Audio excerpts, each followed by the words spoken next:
one, yeah. Cha cha cha cha cha cha cha cha cha. Igbo pues one, yeah.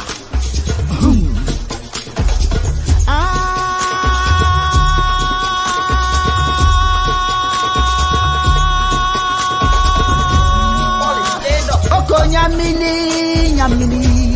And that is what the Nigerian Koko have nyamiri, risen up. nyamiri. And they have Koko fought us elders. nyamiri, nyamiri.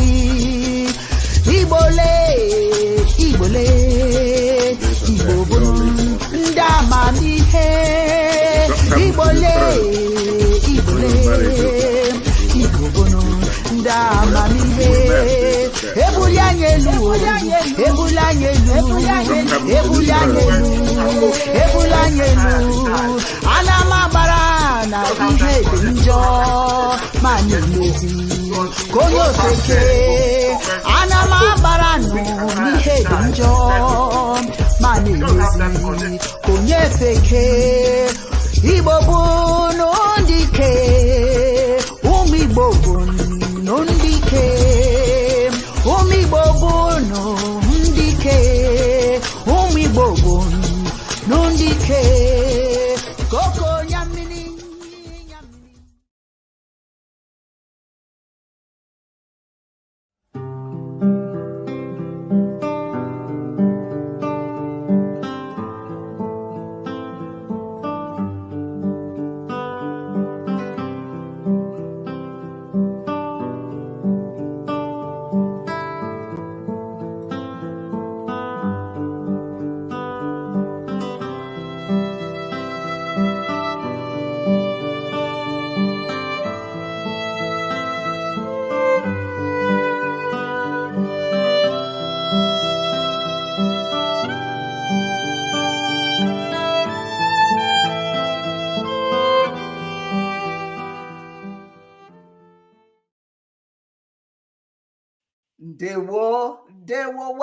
Welcome to another episode of Chiism Live. It is indeed my honor to be here and a pleasure to welcome you. I'm your host, Dr.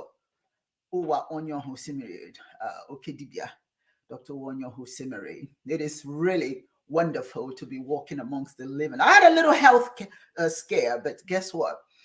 I'm now 200%. I wouldn't say 100%. I'm 200%.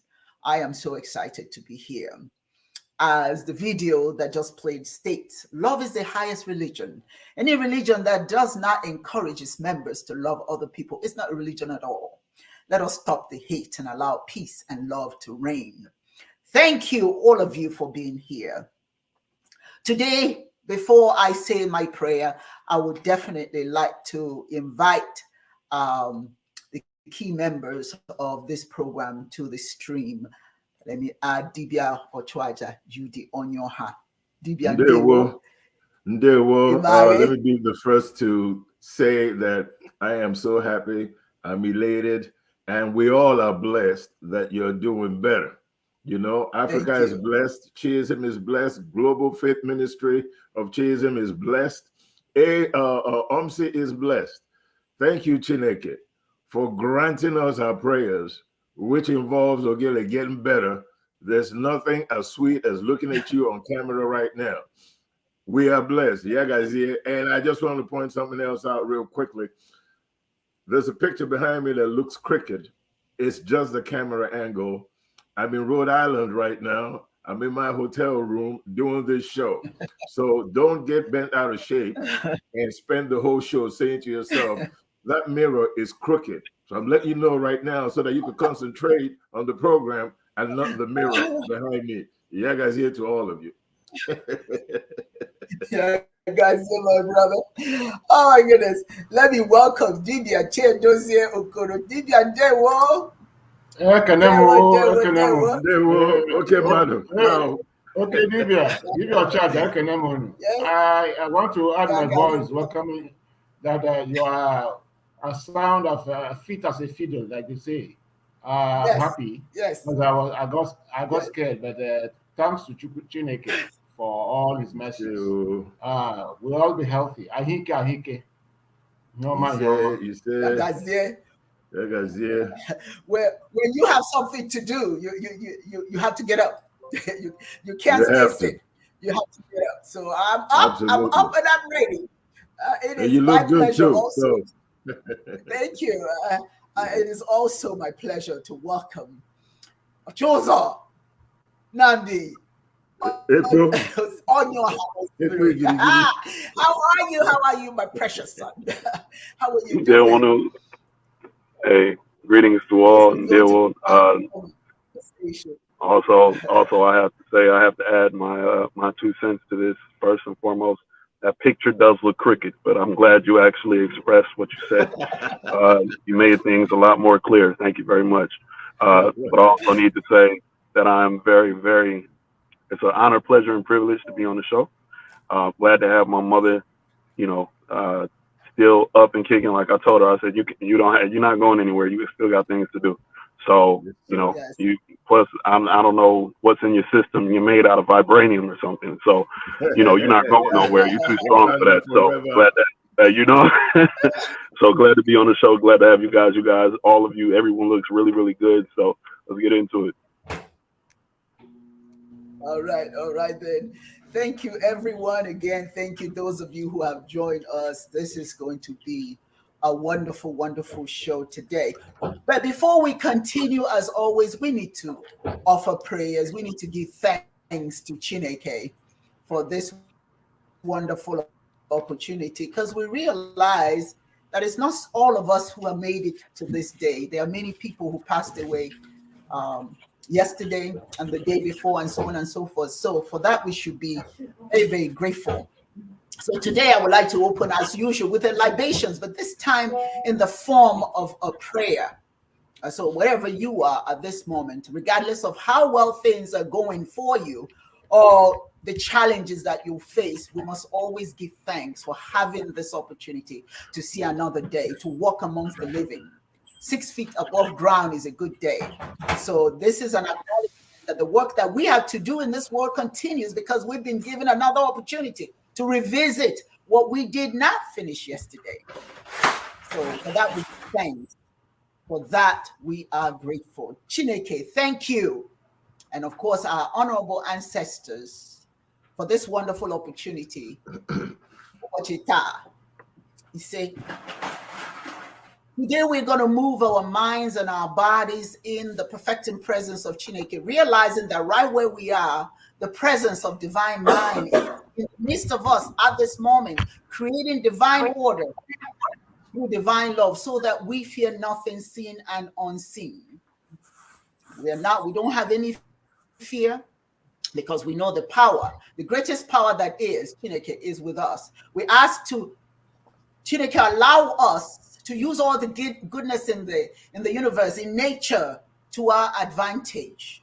If you don't realize how blessed you are, inhale and exhale, and you realize that's part of using nature, the air, to exercise your rightful being. Therein lies the overflow of our blessings, he said. May we realize today that we are powerful because the power of Chineke is with us. If for some reason you're not aware of this, may this prayer today remind you that indeed you are powerful beyond measure.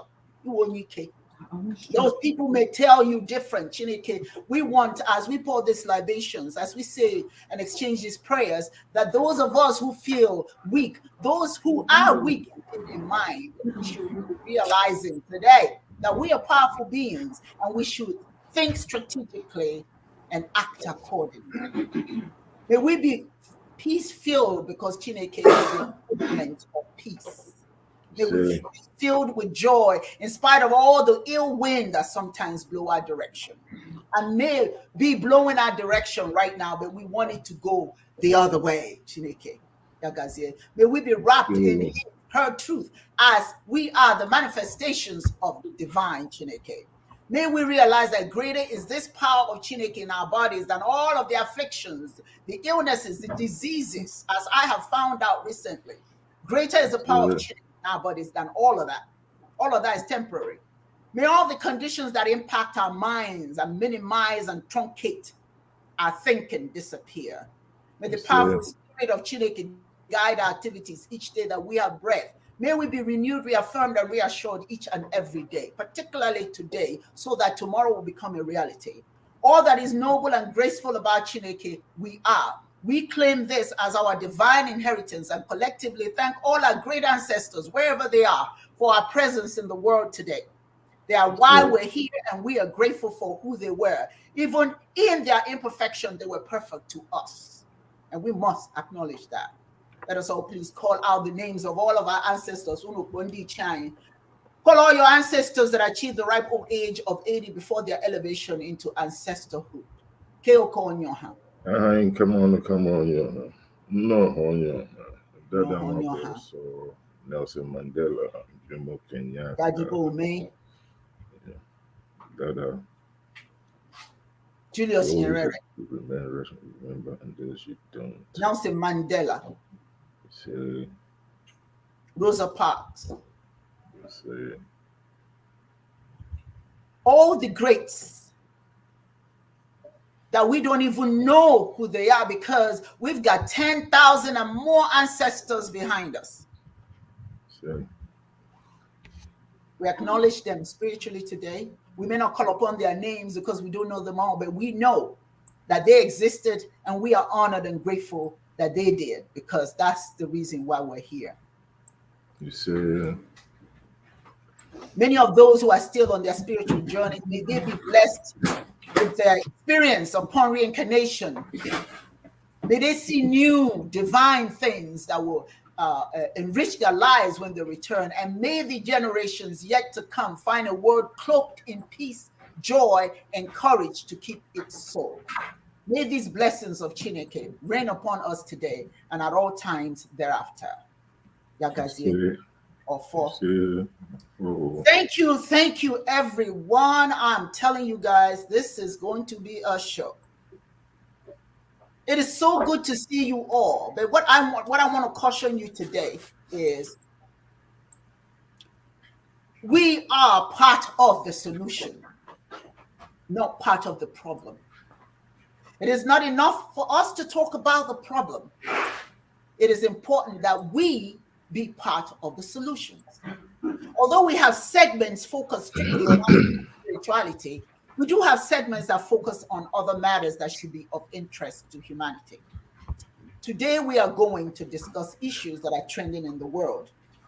And our focus today is going to be Niger and the coup that happened there and the threat of war by ECOWAS, France, and the United States to restore the democratically elected president, Mohamed Bazoum. I don't know how many of you are aware of what's going on in the world regarding this incident. But if you don't know about it, what I want to do right now is just to do a short PowerPoint, just to kind of show you visually what I'm talking about. Everybody knows can you guys see this? I hope you can. Everybody knows where Africa is. But there's a small country named Niger in the west coast of Africa. That's who we're going to talk about today. That's where the challenges are. Now, what is special about this small country? It has a lot of mineral resources that the world wants. It's rich in uranium. Niger has some of the largest uranium reserves in the world and is the 4th ranked producer of uranium. It has coal. Coal is found in Enugu. It's called Enugu and is used for power generation and domestic use. Gold. Gold is mined in several regions of Niger and is exported to other countries. Hear what I'm saying, exported to other countries. Iron ore. Iron ore is used for steel production and is abundant in Niger. Tin. Tin is used for making all the, let's see, this thing is kind of covering it for me. Well, they have lots of tin, and I'll go back and emphasize what exactly is used, but most of the world want all these. Here's the tragedy, is that in spite of all of this, Niger is one of the poorest nations in the world. The ousted president, Mohamed Bazoum, this is who he is. I want you to see the picture of this gentleman. And every human being is human, no matter what happened. He's a human being, so we still have to respect the fact that he's a human being. But here's the reason for this coup. They removed him.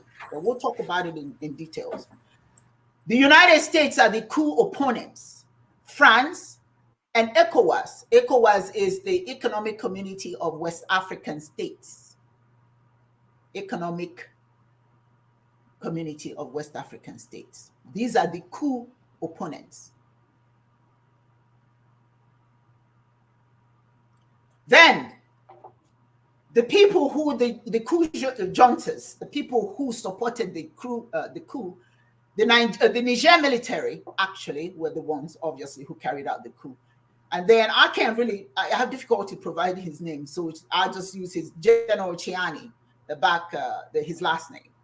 And the Niger citizens support the coup. Russia, Mali, Burkina Faso, let's see, what's that? Russia, Mali, Burkina Faso. I think now is Senegal, who are in agreement with the coup. But there are many, many other African nations that are now joining the coup. But I'll explain to you why this is the case. So this, in effect, right now, this is the reason why there's war going on in Niger, because of everything that they own that other people want. But why are we having this coup? Why did this coup happen? And that's what we want to talk about. You see, there's something that says when you get sick and tired of being sick and tired, you do something. The Nigerians are poor, even though they are wealthy. Other nations are taking the wealth of Niger out of Niger and not reciprocating by helping Niger develop. So here's what's going on. Right now, Mohamed Bazoum and his wife and son have been reportedly held hostage at his palace in the national capital of Niamey since July the 26th. I realize for many of us, this may be an emotional conversation. Us to think logically and not allow emotions to take over our common sense in terms of problem solving. I said that earlier.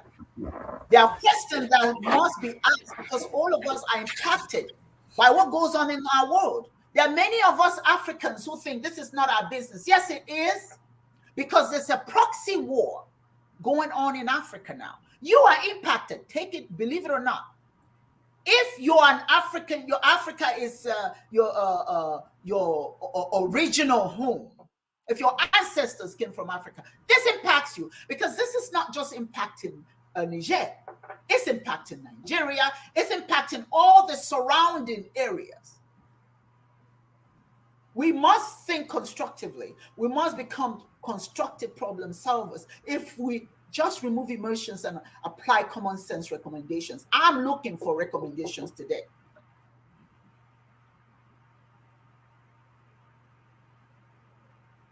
This is what's going on. Niger had this coup, and president of Niger was removed. The military leader replaced him. Now, immediately following the coup, and the new leader was installed, Niger set its sights on France. See, France, as you know, was a colonial power in West Africa. All those countries now called Francophone nations. But France never really left. It nuclearized these countries. It gets a lot of resources from Niger.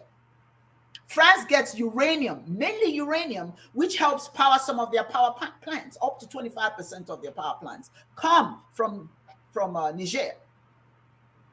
So while the people in France get lights, 85% of the people in Niger don't have electricity. But they're the ones who are creating electricity for France. But 85% of them have no lights. So the junta came in and said that this cannot continue. This is just a human reaction to inequity. It's a human reaction to unfairness.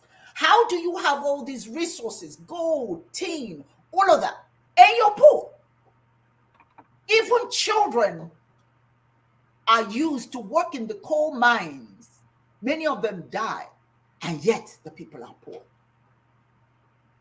Here's what's going on in the world that we all need to be aware of. Young people are not sitting back anymore. And that's a good thing. The rest of the world should celebrate that. Because after all, the future is in their hands. You should be proud that the future that we're handing to them, if it's not in good order, that they're going to correct it. We don't get mad at them for trying to do the right thing. So these young militants, look, I'm going to be honest with you. I'm not in support of coup because the coup still has the military mindset. It's not democratic. But then you have to ask yourself, what's democracy? If democracy is not taking care of the people that is supposed to take care of, if the democratically elected people are not doing what they're supposed to do, what is the use of democracy? Democracy is good if it works. If it helps the people it's supposed to help. But it's not democracy if it's the rich are taking everything for themselves and shipping other things to the rest of the world where the people are suffering. Where a man can have billions of dollars in his bank account and a woman and child or her husband can't even squeeze out $10. And they live in the same country. These young people are fighting for their future. So for me, and I'm going to go in and now talk to my team. For me, it is a matter of negotiation.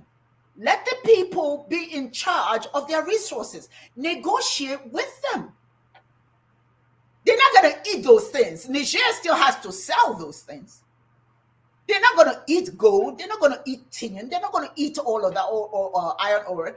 They still have to sell it. But it has to be equitable. It has to be, because it's coming from their land, it should be able to help their people.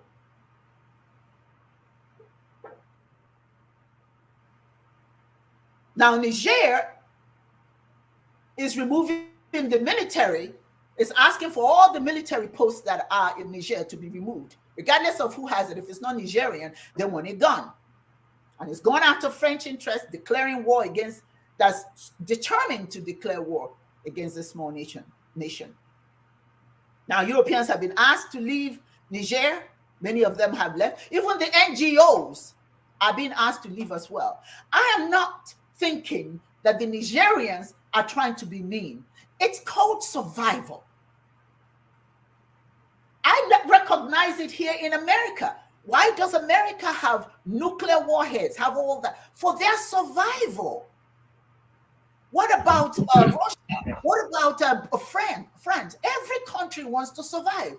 Why is it an abomination that this small country says we're tired of our people dying? Negotiate with us. We try that. They've done that for many, many years. They've been trying to negotiate, but it hasn't worked.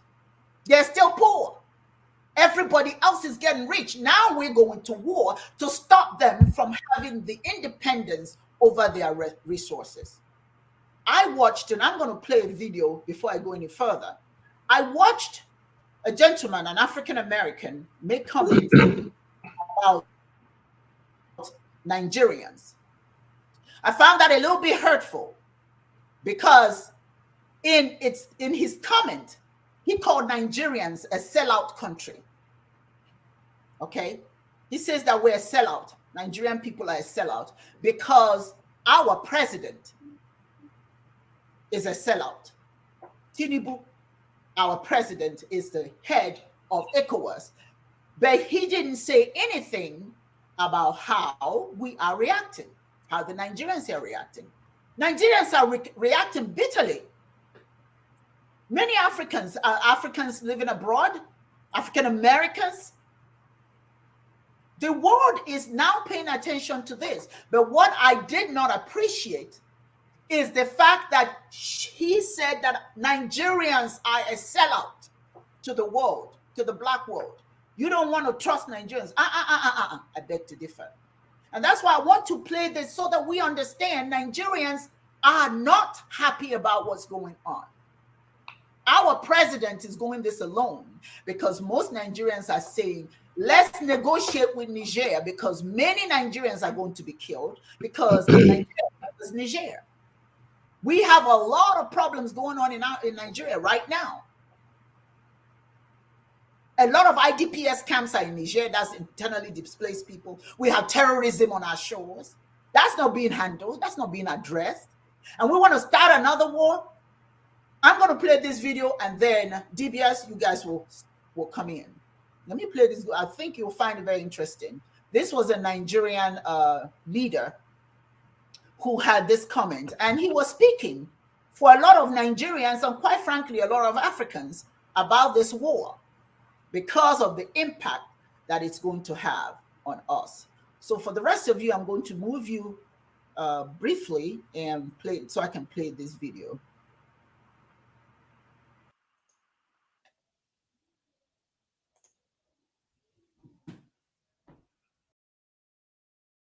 Good day, Your Excellency.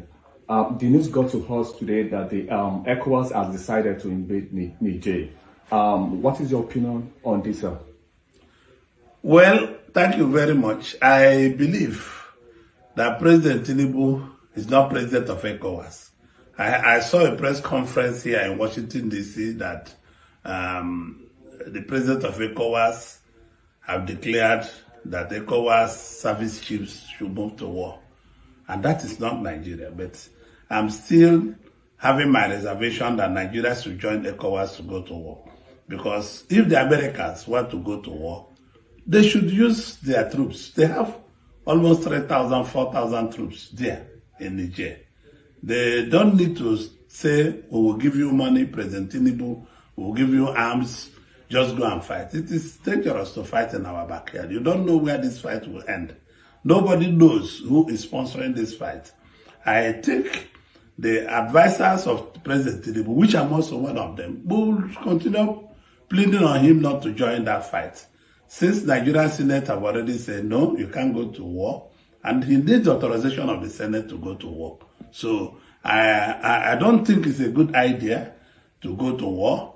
What they should go to the juntas to do now to put a democratic process plan.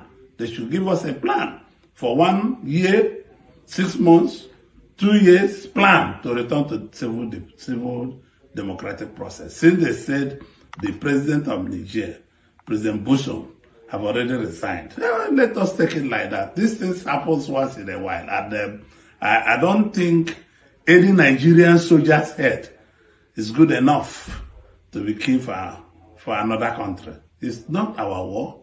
It's an internal affair. It's an internal problem of Niger people. I hope my president and my friend and my brother will understand that this is not our war. We have nothing to fight those people for. I want him not to listen to the US. I'm a friend of the US. I'm a friend of Israel. I'm a friend of UK. This is the first time I would like President Tinubu to disobey the US. It's not the right thing to do. We are not going to go to war. Let US and Nigeria and France have a transitional program with the soldiers. They are Niger people. They are not outside from there. So let them plan transition in peaceful diplomacy, agreements, and all the rest of them. They should reach an agreement, concrete agreement, to return to civil rule. I'm not thinking they're going to war with Niger. One, they are our blood brothers. Secondly, it is very dangerous. You don't know who will join the war. They might invade Nigeria. We already have a lot of problems with our minerals along those borders. And nobody should attempt taking us into war. We cannot go to war with Niger at all. It's not the right thing to do. We must pull out of ECOWAS. If it means pulling out of ECOWAS, Nigeria should pull out of ECOWAS. if that is ECOWAS decision. We're a sovereign nation. Nobody can toil with 250 million Nigerians. It's not possible. So I still plead, and it's just I'm in Washington. I could have gone to see President Tinubu. I still plead with him not to join the war. He's chairman of ECOWAS, yes, but he also have a role to play to say, I'm not going to go to war. The United States want us to go to war. France wants us to go to war. Why don't they put their soldiers and go to war? We'll give them the money to fight. Let them go to war on their own. We cannot go to war. This war is in our backyard. I plead with the president to listen to the voice of reason. The Senate have said no, and I'm joining the Senate. I wasn't in the Senate now. I was in the medicals, and I still join the majority of Nigerians telling President Tinubu not to go to war for the sake of brotherhood and sake of Africa. Please.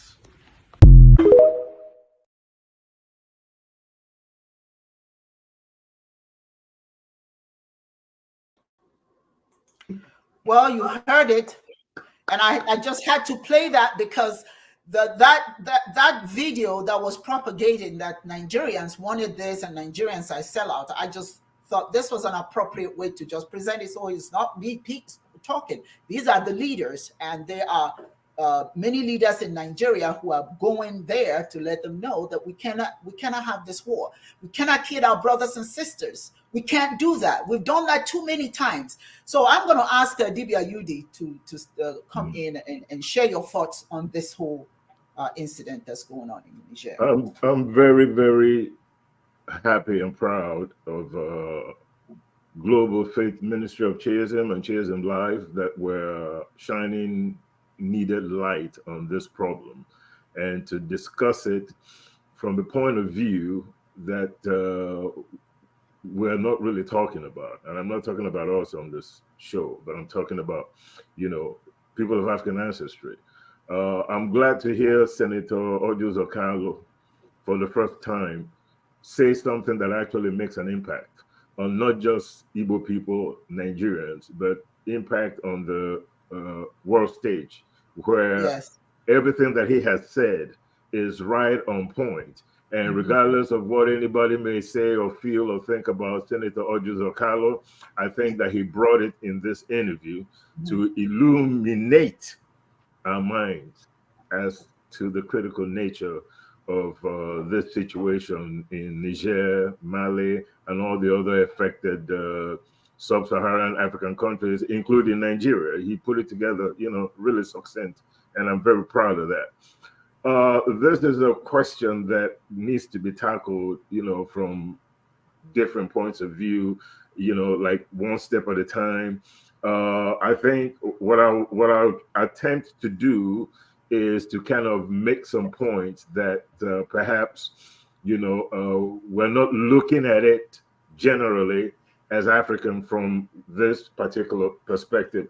So what I'm going to do is, first of all, let's define ECOWAS. I know that you've talked about it, but just in brief, its mission is to promote economic integration in all fields of economic activity, particularly industry, transport, telecommunication, energy, agriculture, natural resources, commerce, monetary and financial questions, social and cultural matters.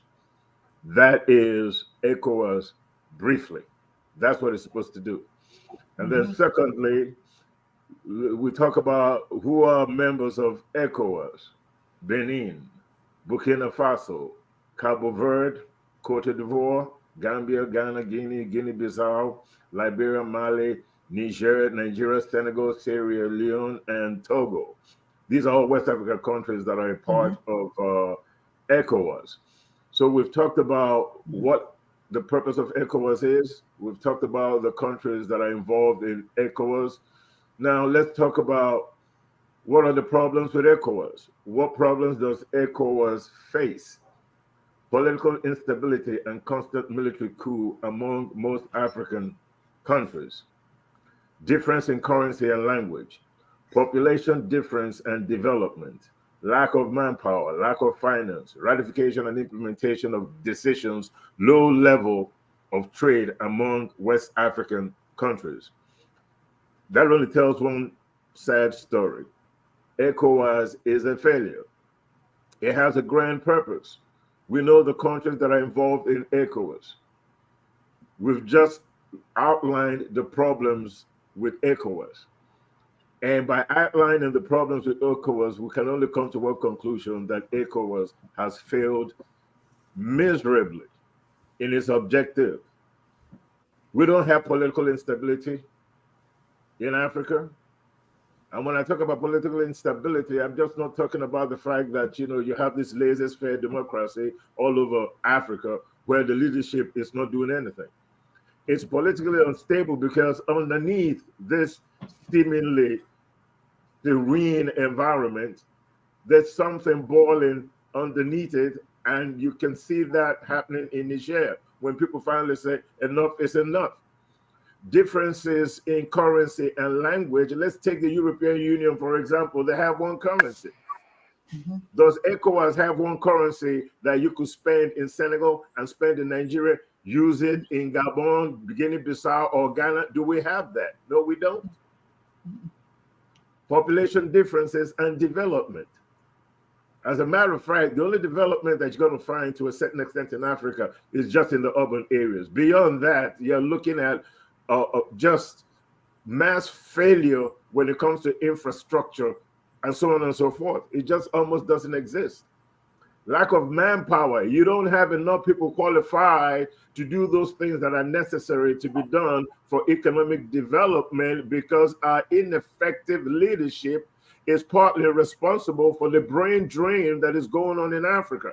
So those professionals that are supposed to be in Africa, in these countries, that are supposed to be encouraged by the government, that are supposed to be given incentives to stay in Africa, have left. Mm-hmm. Not only people that are qualified to do these jobs, but even the laborer is crossing the Sahara Desert. The laborer is drowning in the Mediterranean. The laborer is being butchered in Portugal and Spain. So when I talk about loss of manpower, I'm just not talking about people that are intellectually or academically or professionally qualified to do the job, but I'm also talking about the laborer. Lack of finance. All the money that we have made, and I'll give you an example. Let's just go back to Niger Republic. Let's not even talk about Nigeria. Let's just go back to Niger Republic. Are you telling me that any country that is a top supplier of uranium to the world, coal, gold, iron ore, tin, phosphorus, petroleum, salt, gypsum, and whatever all the minerals that they have over there, are you telling me that with good management that that country is going to be poor? No, of course not. Of course it's not going to be poor. So the mismanagement and lack of self-love for our people is all part of why we lack the finance that is needed, because the money that is generated through trade with countries like the United States and France, we don't get a return on our investment. If I invest $100 and all I'm getting back from it is $10, I've lost $90. If I invested $100, I'm supposed to get $110 back, $120, $150, $200, depending on what my business plan is. But when we invest money, which is when these countries take our resources, we get nothing back from it. Because if we were in control of these resources, we would be able to sell it at a certain price. And if we have the mindset and love for our communities, where the resources that we generate from the minerals that we're selling, we will be able to put it in use and develop the infrastructure, the educational system and institutions that is necessary for nation formation, nation building, and nation management. Yes. Low-level trade. Let me just finish this right quick. Yes, go ahead. By talking about the problems, I could go on and on and on, but let me just offer a solution in conclusion. Pan-Africanism is the attempt to create a sense of brotherhood, collaboration amongst all people of African descent, whether they live inside or outside of Africa.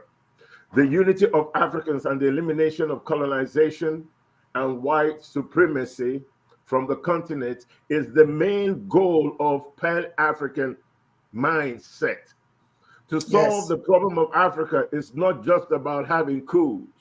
It's just not about whining and complaining about what is being done to you. But it is having a frame of reference, a mindset that is Pan-African in its implementation. It is said that when a people are willing to give up a little bit of themselves for the good of the whole, that is true Pan-African thinking. And if sub-Saharan Africa, as opposed to talking about the differences in these different countries and communities, talk about what it is that we have in common, and that we are able to give up a little bit of ourselves for the betterment of the whole, which is Africa, we will go a long way in dealing with the situation that we find ourselves in, which is post-colonization syndrome in Africa. It is very important that every sub-Saharan Africa, like Senator Ojo Zokalo said, understand that the problem with Niger affects everybody. It affects everybody. African countries, and we should be willing to give up a little bit of ourselves for the good of the whole. And that also includes military support for Niger. We don't need Russia. We don't need the Wagner group in Africa to provide protection for our brothers and sisters. We have militaries in Africa. Regardless of how equipped they are, we have the manpower. So if we love ourselves and we're true Pan-Africanists, we should be able to provide the military in defense of Mali, Niger Republic, Guinea-Bissau, and every other sub-Saharan African country that is affected by the incursion of imperialism. Yes, and one of the key things as Chiis that I want to emphatically state that war should be the very last thing we do, because and Yudi, you're right. We certainly shouldn't sit around and have our people murdered. But the point of the matter is, there is no need for war if we're willing, if the rest of the world is willing to negotiate. You know, the problem is the reason you had the coup was not because everything was going well and we just wanted to just have a coup. No, it's because the people are not benefiting from what belongs to them. If you want, they're not going to eat it, like I said earlier.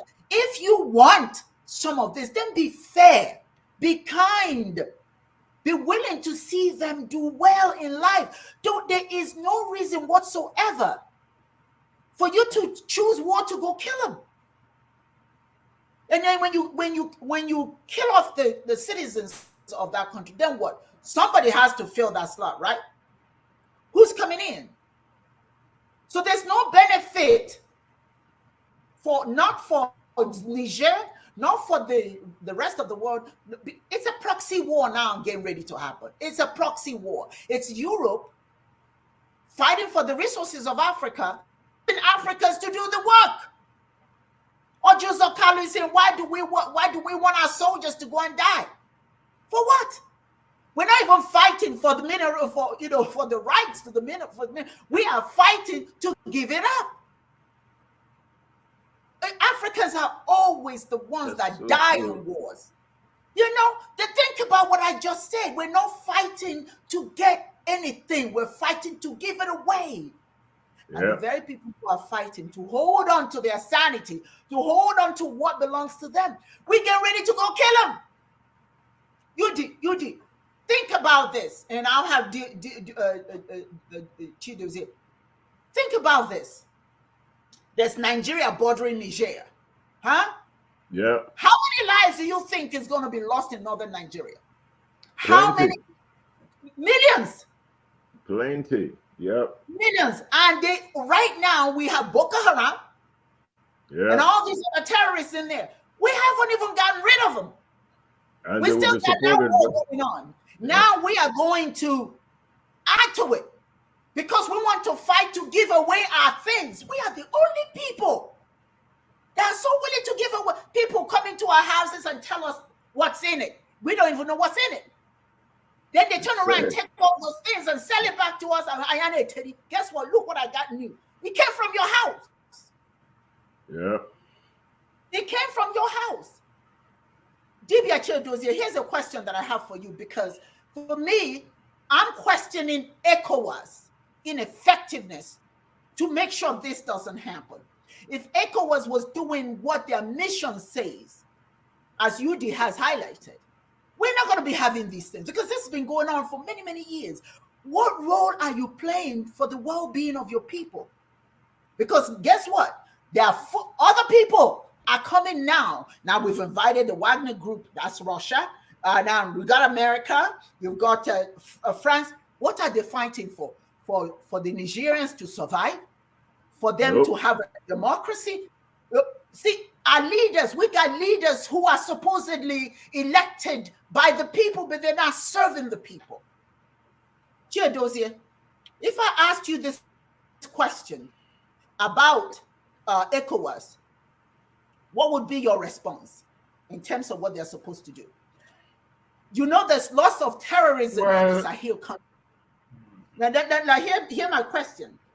There's a lot of terrorism in all the Sahel countries. Can you tell me what ECOWAS have done thus far to challenge those on our own as African countries? What have African countries under the banner of ECOWAS done to minimize terrorism in Africa? Go ahead. Well, let me begin by saying that ECOWAS, like Dibia Chaja has read it out, is supposed to be coordinating our economic development in West Africa. But of course, you do know that economy does not run without politics.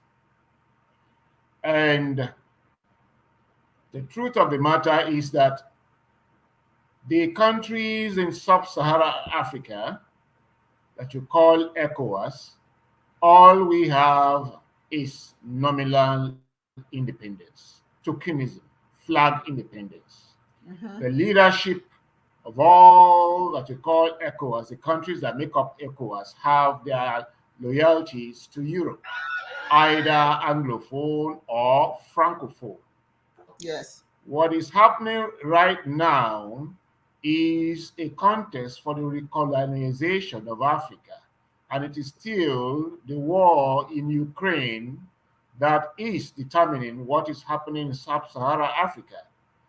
Of course, what has happened in Burkina Faso, happened in Guinea, happened in Mali, and now Niger, and whether we like it or not, it will surface in Nigeria, is that Russia is contesting those places that it feels are the economic power base of France and its enemies, France, that's NATO, France, Britain, US, because Putin promised to contest every inch of the world with the US and the European powers.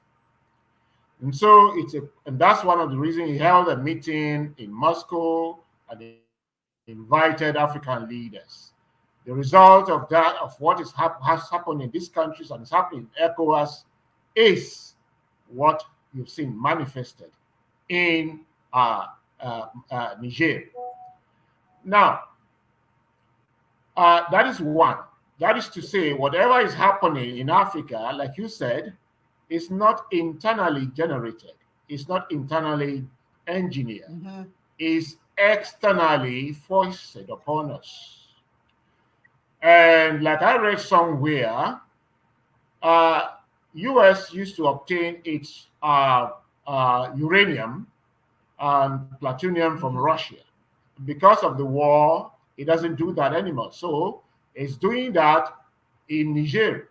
So to punish US and make sure, and France, Putin has to destabilize the US and France. That's why the Wagner Group are there in West Africa. And before now, for about 5 years past or more, of course, not many people do know that if you go to Durban, South Africa is an industrial military city where Russians produce massive weapons of destruction in South Africa. And so, before now, a lot of heavy-duty military equipment have been spread all over Africa for takeover. Right. What you are seeing is a manifestation of it. And the thing there is that, just like the war in Syria was Russia would not allow European powers to build a pipe underground from the Arabian world that will supply Europe gas and fuel. So Russia fought that war to stop that, so that its own mineral resources can sell. The same thing is happening right now in sub-Saharan Africa. And that is why I warned. That's the first phase. Second phase, that's why I warned when the issue of ethnicity was brought into the Nigerian presidential contest. Marriage was pushed aside. And I warned, the man that drove Nigeria to the point of devaluing his money is Ibrahim Babangida. Why? Because of his illicit drug deals. And so when a president has a bad international record, he will sell the country to remain in power. This is true for most of the presidents in Africa. And so the West have their dirty dossiers with them. And so they want to remove them. They threaten them. That's why you have all these people we call NGOs. NGOs, when I work with the NGOs as a student, and I discovered something. I realized something, and since then, I bidded bye-bye to NGOs. I discovered that the NGOs is just one of the ways European countries fund Africans to report the ills in our countries to them. They are the ones who who give us bad leaders. They are the ones who put our leaders on the spot, and they use us to put our leaders further on the spot, putting pressure on them. That's what the NGOs represent. That's what cultism in Nigeria and in universities represent. And so everything is being done to make sure that we are always looking Europe world. It is still modernism going on, Eurocentrism. And so what is going on going on here now is that the man you call Tinubu wants to remain in power at all costs. And if he does the biddings of America and France, he will be fighting for NATO. And so if he succeeds in that bid, and he has a case in the law court, and all the evidence is about 5 layers of evidence are against him. The way to quash it is to win the trust of the West, and so that when the judgment is declared in his favor, NATO powers will look the other way. And so he will have the effrontery to unleash terror on the Nigerian citizen. So that is why you see, even when the northern politicians saying going to war with Niger means going to war with Nigeria, with the North, because Niger has over 1,000 kilometers stretched land. In fact, it covers the whole of northern Nigeria. And all the ethnic groups in Niger you also have them in Nigeria. It's colonization and balkanization that partitioned us. Yep. So going to war with Niger amounts to going to war with Nigeria. It's in fact, it amounts to Nigeria fighting itself. But the man there is adamant. Even when the Senate says don't go to war, the man is not there on the people's mandate. He stole the mandate. He grabbed that mandate. Like he said, you steal it, you grab it. Power is not served a la carte. And so he won, and with all his bad records, drug deals, a lot of illicit businesses. He has to remain in power at all costs. That is why he's being used as a tool. And so what I foresee is there's going to be a battle between him and the Nigerian people. Already the rumors of coups are going on in Nigeria, so don't be surprised. Also, one of the things he's fighting is that he knows that the generals, the top echelon generals that are retired that control Nigeria politics have not congratulated him. Obasanjo, Babangida, Danjuma, Abdul Salam, they have not congratulated him. Those ones are waiting. They knew his program. That when he comes in, he's going to slam taxation on the people. The internal colonial master. And so they are waiting for him to get really unpopular, then they strike. So those are the things he's fighting. So he's fighting a personal survival war. Okay. Then to wrap it up, ECOWAS cannot perform its function like Dibia Ochoa said, because Pan-Africanism is dead. It is dead because we have refused to teach Pan-Africanism in our schools. We have failed to make it part of our education curriculum.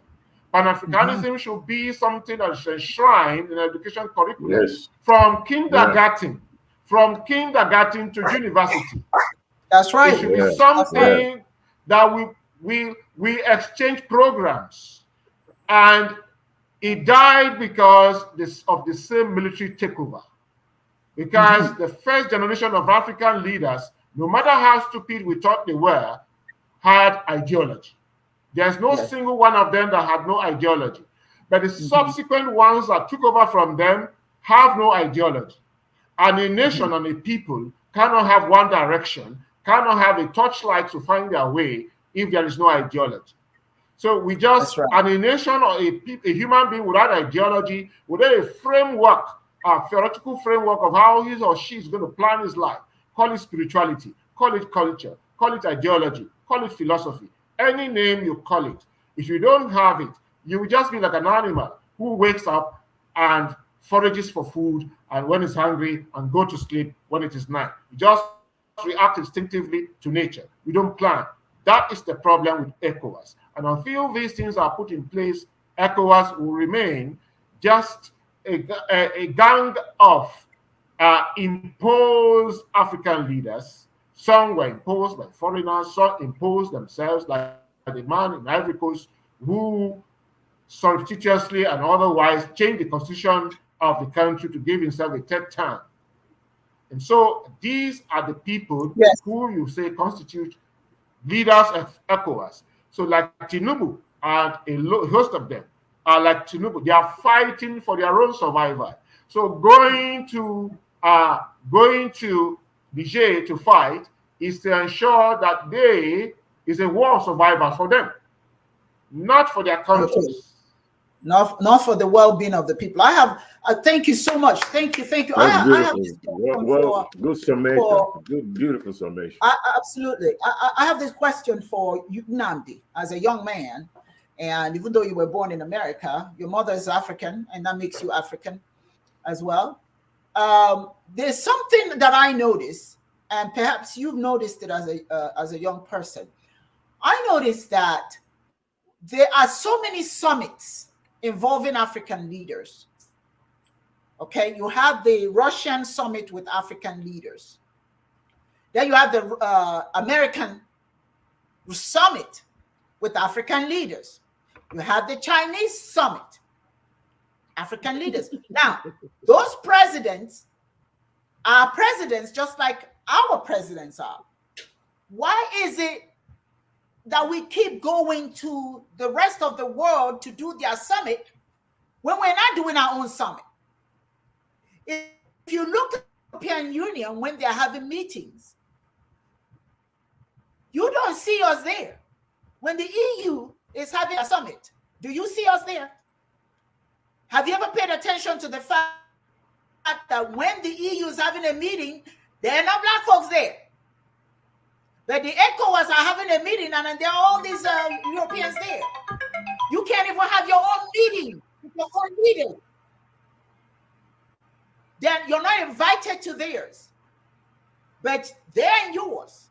So my question to my young friend here is, as a young man, what do you think it's working, influencing the weakness in our leaders, that they can't find strength as African leaders coming together?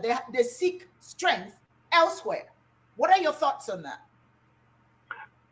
Well, this is for you, first and foremost, number one, thank you very much for that question. I would like to say first, and I have to reiterate this, I truly believe that what Chiism is doing, especially bringing these topics to light, let alone the spiritual guidance that this movement is providing, is one of the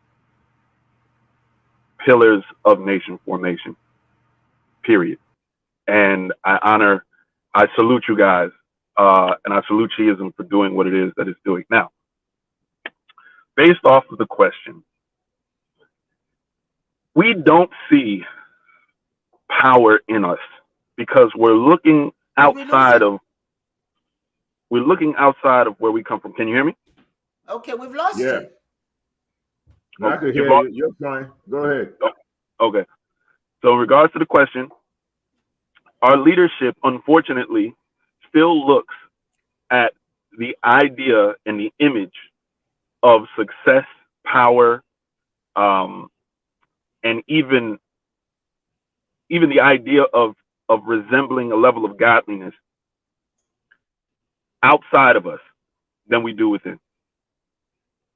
The reason why no one asks for our tutelage, our political knowledge, the reason why most individuals outside of Africa don't look to African leadership for guidance in anything that could be equal or at the same level or greater than where they are, is because there is a lack of respect from them due to the lack of respect we have for ourselves.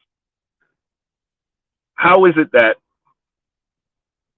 and I'm not speaking for all African leaders, you do have some African leaders that do see the potential that we have within ourselves and are looking to foster that. As a matter of fact, you can look at Ghana, you can look at Rwanda. But as far as Nigeria, I bring this up. I've had conversations about this before, and I always wonder, how is it that we can allow China to come into Nigeria, set up Chinatowns, and this is nothing against the people. I have an issue with the leadership. And also with the idea of believing you can come into someone else's home, set up your plate in someone else's home, set up a table, set up a tent, set up a room, and tell the people in the house that you've set up your stuff, they have no place even coming and asking for a plate. China can come into Nigeria, set up their own communities, and then treat the Nigerian people just as bad as anyone else could.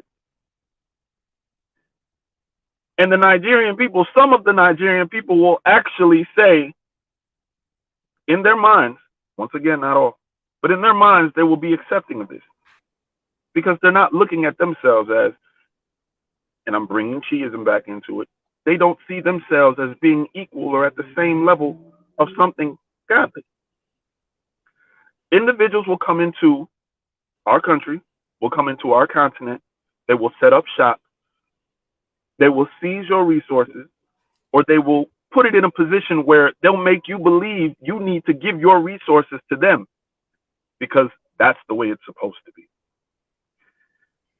The leadership that we have in certain places in Africa, especially in Nigeria, honestly, when Kano was speaking, I said, okay, this is great. This is probably the first time that I've heard him actually make sense, as Uncle Dibia Udi has stated, and a few other individuals have probably acknowledged as well.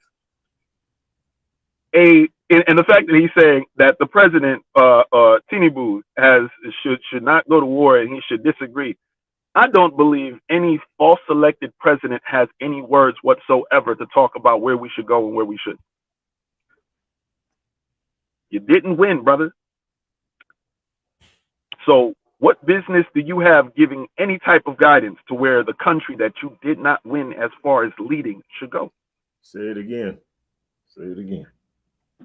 So this is what I'm talking about. You have individuals that can come in. They can put people into places of power that have no legitimate business being there. And then don't have the wherewithal, nor the common sense, nor the cognizance to even put themselves and their country in a place of equity. And think that we're still being treated with a level of respect.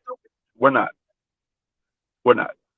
Nigeria has so much potential to be great because Peter Obi, which is the legitimate president of the United States, of Nigeria. Hey, he can come and be he can be the president of the United States too if he wants to. Brother, come on over here and do something because Biden ain't doing it either. Anyway, what I'm saying, excuse me.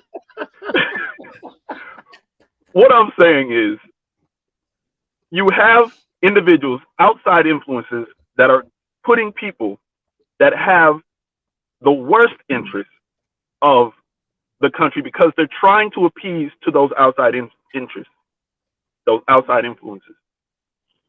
We don't get respect because those individuals that are in office have been placed into office basically to state that you're nothing without us.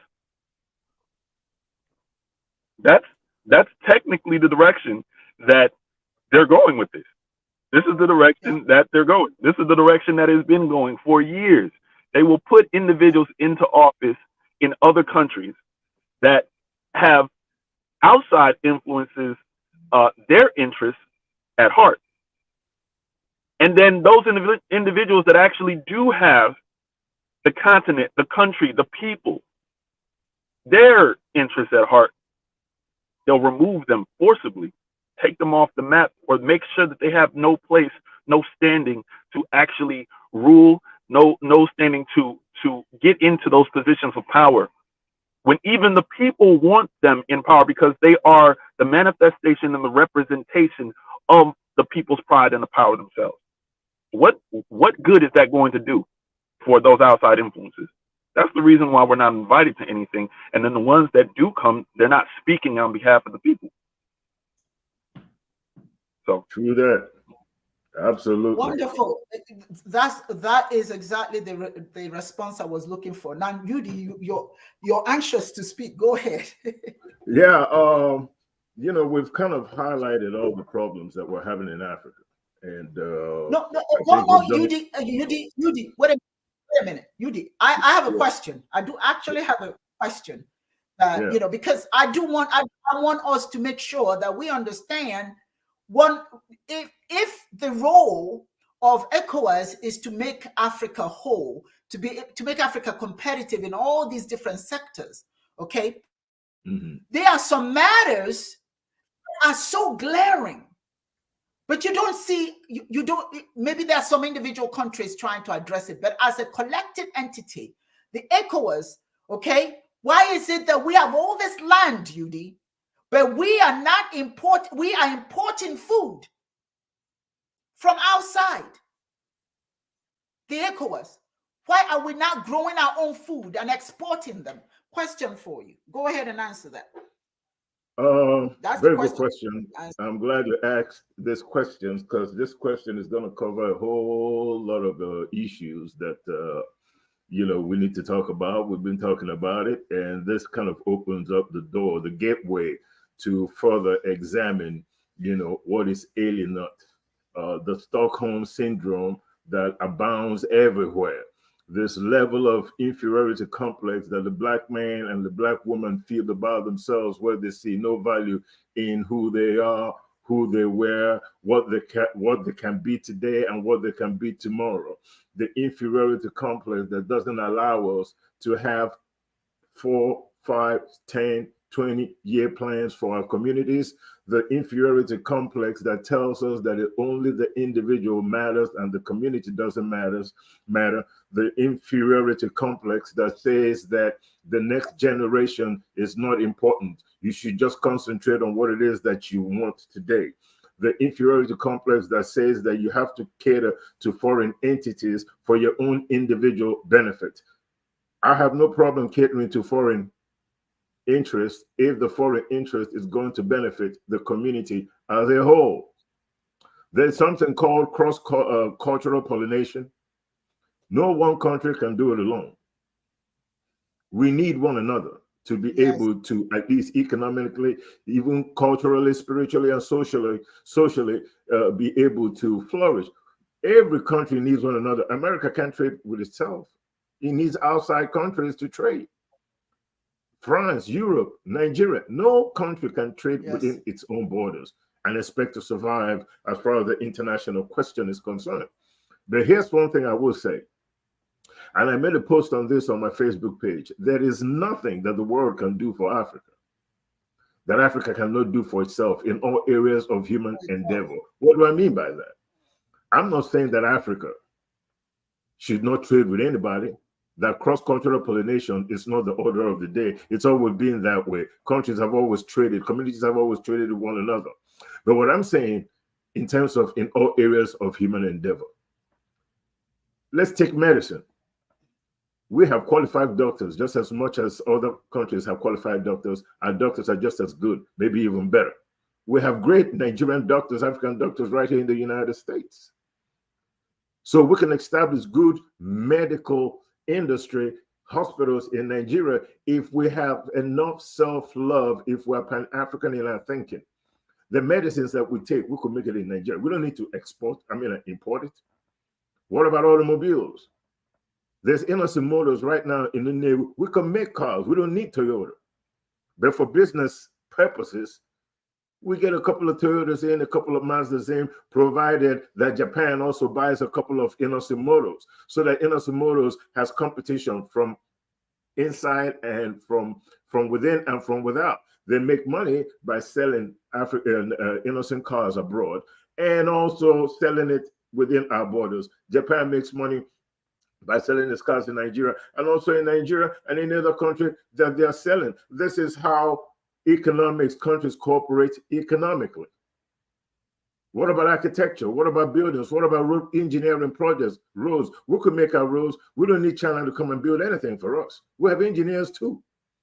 Tell me what area of human endeavor that Africans are not competent outside of Africa, as opposed to inside of Africa, because we have not created an environment that is conducive for these people, qualified Africans, to come in and help to develop Africa.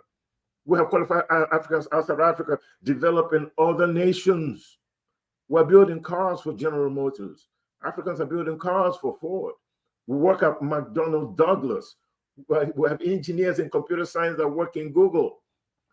We have the same thing they have. We're just not using it within our own communities or within our own borders, because our countries, our leadership have not created an environment where they can come in and prosper. A medical doctor doesn't want to be a doctor making 2 cents an hour. This is not Jesus Muhammad. He's not here trying to work for the Lord. He's working for his pocketbook and his family. That's what he's doing.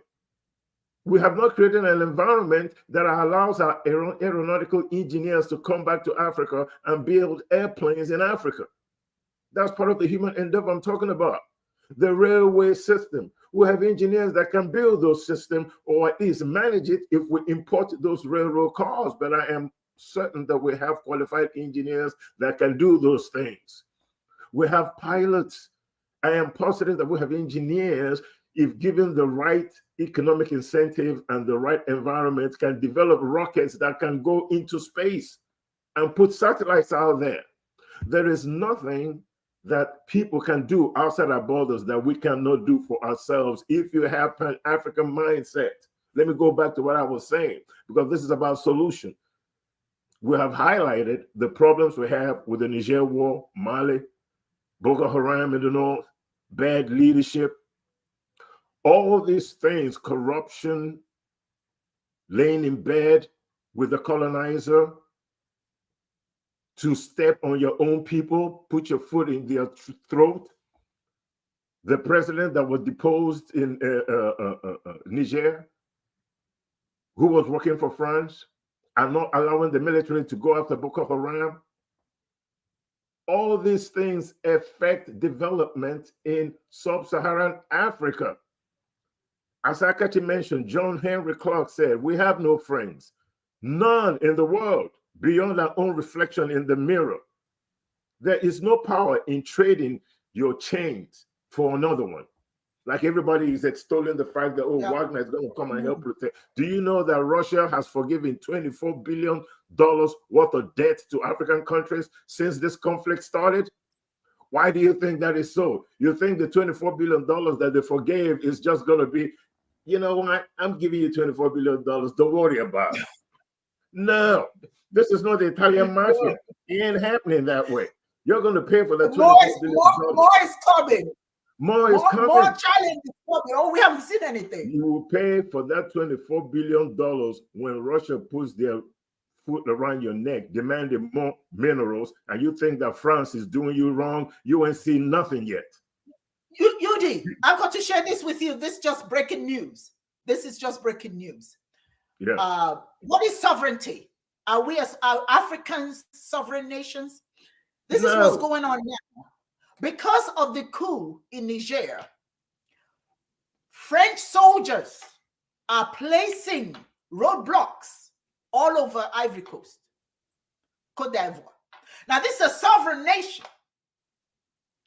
They have to check where you're going in your own country.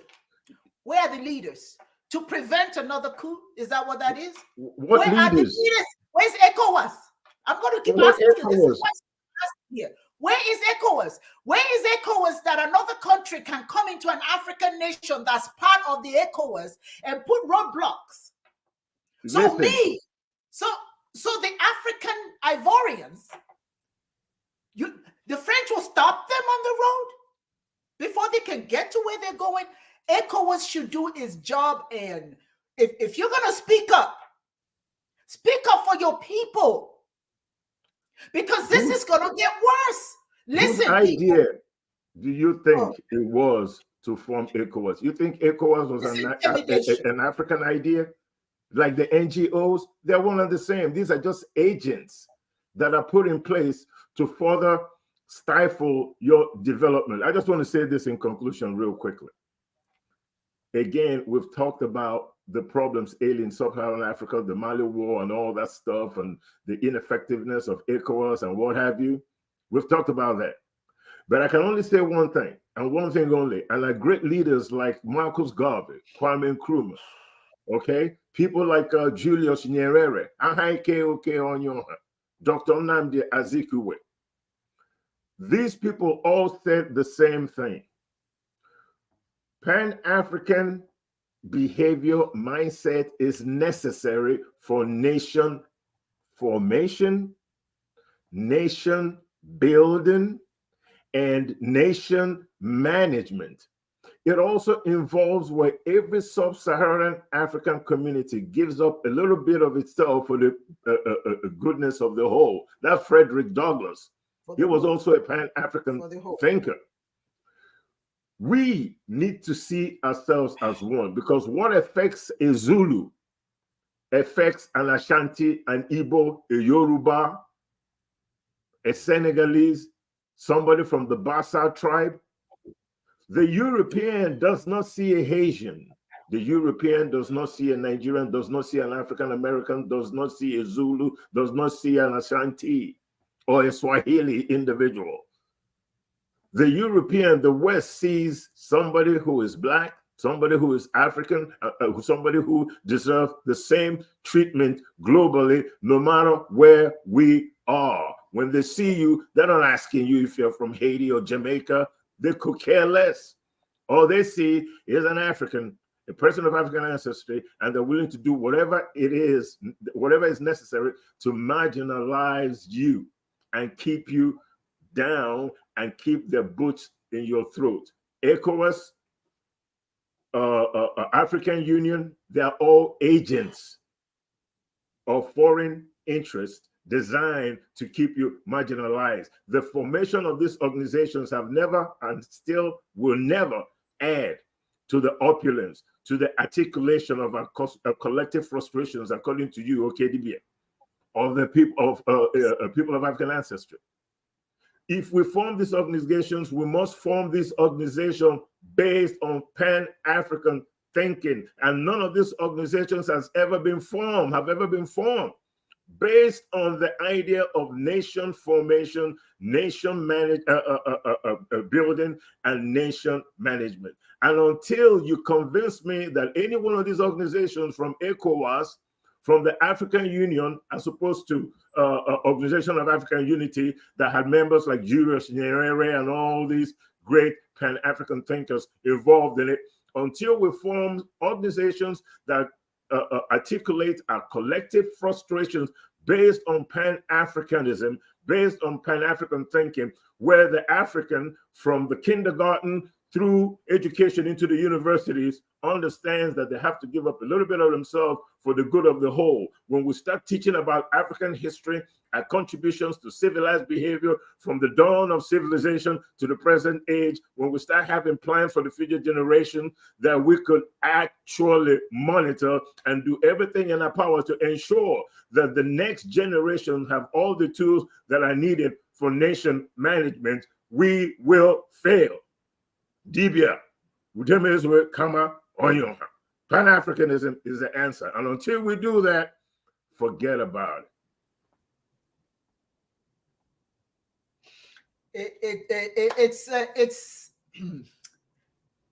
one of the my biggest fear, UD, and Ochozo on Nandi. My biggest fear is that we have gotten so mentally dismembered, if I may use that expression, that we don't see the power in the whole. We see power in the self. You see, me, myself, and I. We don't picture, it's my survival. We don't see that if if our people survive, that means generations of Africans will survive. I see how we are limiting the prospects for healthy countries for our children.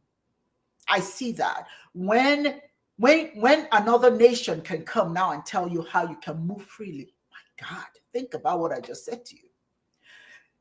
Painful. Democracy works if it works for the people. This is what is democracy? Is it power? By the people, for the people, of the people, whatever, however that's phrased. But that's not what we see. It's not democracy, because it, quite frankly, is what we're practicing is authoritarianism. That's what it is. The leader has all the authorities. All the leaders have all the authorities. There was I don't know if you heard about this recently. Nigerians are struggling to eat. Struggling, I mean, serious struggling. You don't have gas because of the, what our president has instituted. We don't have gas to get to where we need to get to. Many people are walking miles, and after a while, it's not worth it. They quit. So that's crippling the economy, right? There are no cars to get to where you have to. I mean, there's no gas to get to where you have to go. There's no money to do what you have to do. You need money to shop and whatever. And then those who buy goods and services, they don't have the money to buy new goods and services, let alone have anybody to come buy it.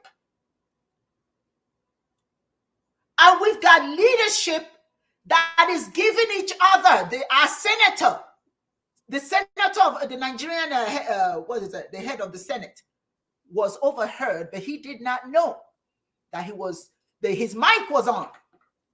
And he told the senators, as you get ready to go for your vacation, money has been put into your account. Come to find out, millions was given to senators to enjoy their holiday. And there are people struggling. You haven't solved that issue. And where's that money coming from? That's what I would like to know. The selfishness of our leaders, very honestly, it should not be, it's got to stop. There's got to be a point, and that's what happened in Niger. It's got to stop. It was supposed to be a democratically elected president that kept his people poor. Let's look at that.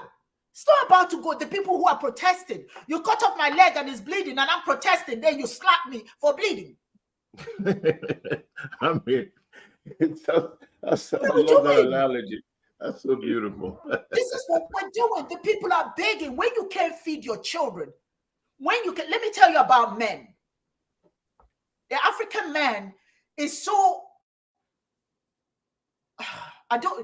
there's a word I'm trying to, they're so incapacitated. They're not allowed to do their work. The role of a man, at least that's what men believe, is to take care of their families. When you cut them at the knees and they can't do that, what do you expect them to do? Of course, they will do whatever it takes by any means necessary to take care of their families. But you lock them up in jails. You build up the women, which is good. I'm a woman. I love to be built up. But the fact of the matter, not at the expense of the men. Not at the expense of our people. In these countries, the men are so marginalized. They can't do anything. When they have no jobs, their families are struggling. And then when they fight to protect their families, you kill them. It's sad, man. Create these unnecessary wars that these words escape me, that decimate the number of our men. But you want to talk about them. They're lazy, they're this, but when they pick up their pitchforks and say enough is enough, you can't come with your big guns and kill them all. I don't mean to raise my voice, but I'm telling you, our leaders need to stop this. Now, I'm an advocate for everybody who is a citizen to have an opportunity. Sisters, we need to consider going into leadership. So we can tell this, so since they're not afraid of us, we can rise up and say, you better be concerned. Stop messing with our men. Let's run some of these things. Let's not sit in the background and watch it. We are watching our men being killed. Who do you think they're sending to war? Who's going to war? I'm asking you, who is going to fight the Niger war? The men. Who's going to marry your daughter? Who will marry your daughter? How many of them are going to come back with one leg, two lost arms, who are going to be filling the streets, waddling everybody? Your men. That leaves us unprotected. Let me tell you, some of these things, we need to pay attention. It's intentional. It is. Absolutely. And then it makes how I was watching, I've got to share this with you. That really bothered me. It was a skit, so to speak. It was on whatchamacallit, on TikTok. It's just a skit. This gentleman dresses up like he's crazy. You know what I'm saying? He dresses up like he's crazy, and he walks up to a woman and offers her a flower. She takes a look at him. He's male. He's got locks. He's tatted. She takes off running. All the women just took off running. Nobody will offer him food. Because what have we been taught? That a black man is scary. You hear what I'm saying to you? They do that here too. Namdi, is this true? They're just scary. That you should I saw the video. You should be feared. So you find this man going back. All he's doing is just reaching out with a flower. Women are running. Helter skelter. They're beating him. Then I saw the opposite that they did. A woman who was begging for food. She wasn't a threat. Which one did they feed? Which one did they offer arms? The woman. The woman, yeah. They offered her arms. She was not a threat. But a man who's he's handing you flowers. You're an and animal. you're running. Black animal. You're an animal. So it's not just the West that looks at our men like that. We do the same thing at home. If he's not driving a fancy car and he can't give us millions, he's nobody. You look at his raggedy car up and down and you poo-poo him. Then you see the man, you don't know how he got his wealth. He could have been a robber. He could have been a drug dealer. You don't know how he got his wealth. Oh, he has this fancy car. So they put the fancy stuff, the people, the crooks, in front of us sisters. And put the values behind. But those who are struggling, who are naked, who are not stealing, who are not, they are presented as bad people. And we buy into that.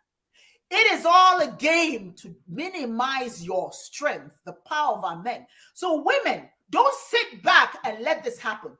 You need to speak up and say it's not right.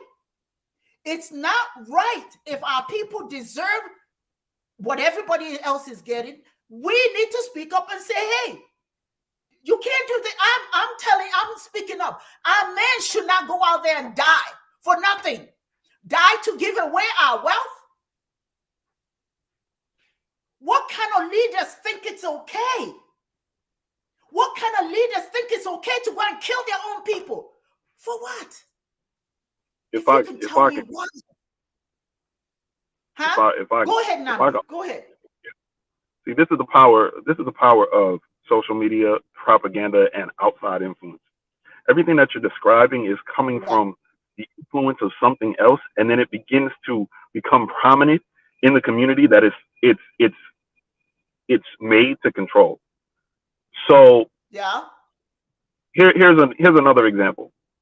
You basically just brought it up, and I've seen this. I've seen this in the States. I've seen this down the street. I think I've seen this when we were in Michigan. I've seen this driving down the street in Atlanta. I've seen this. Well, interestingly enough, I didn't really see it when I was in Arizona, but it's out there. You can have people that will claim to be, especially in Atlanta, you can have people that will claim to be overtly religious Christian. The spirit hits them every Sunday. They dress up, go to church. Oh, the spirit is in them. They love everyone, and they will give top dollar when it comes to tithes. I will see the same people, and I did this. I remember one time I was just sitting outside of the church. I just went to a church, and was sitting there 10 minutes before the church got out, and there was a group of individuals. It was a well-known church. It was when I had my house in College Park, and the house my house was right down the street from, I think it was one of Creflo Dollar's houses, Creflo Dollar's church, one of his churches. Now this is the church that basically says you will be given. They got Monday service, Tuesday this, and this, and then on Sundays it is packed where you have police escorts, this, and this. Now, you go down the street, you go around the corner from where this church is. It's a really big church. You drive down the street just a little bit further, and you will see a lot of people struggling. There's, homeless people walking up and down the street. I remember I saw these people coming out, and you've seen people coming out in Mercedes, Maybachs, all this. Like, a lot of wealthy people will go to some of these churches and they'll give. So I remember seeing these people getting out, and the only thing I was just watching was just seeing how prominent these individuals were coming out of these churches, right? And I'm like, man, these people have money. I'm hoping that they're giving something to this church, and the church is giving something back to the people. So I'm watching this, and I'm like, all right, whatever. So I go back to the house, I pick up a few things, and I think I had to go to the store. So I go to the store, then that's what it was. I go to the car wash. After I go to the store, I go to the car wash. So the same people that just came out of church, I pull up and I go to the car wash, and they go to the car wash. They there. Someone's vacuuming out their car.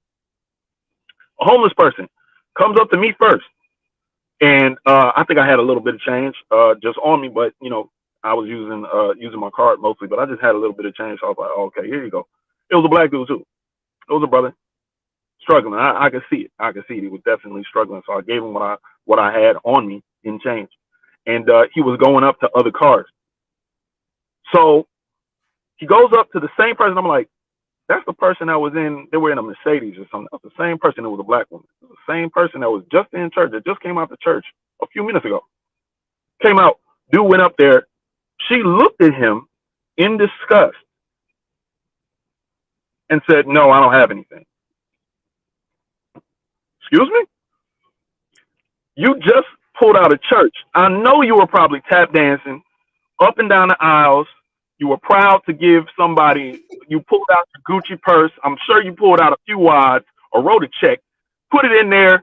Thank you, Jesus. Thank you, Lord. All this, doing the hands clapping, all this, Lord, Lord, all that.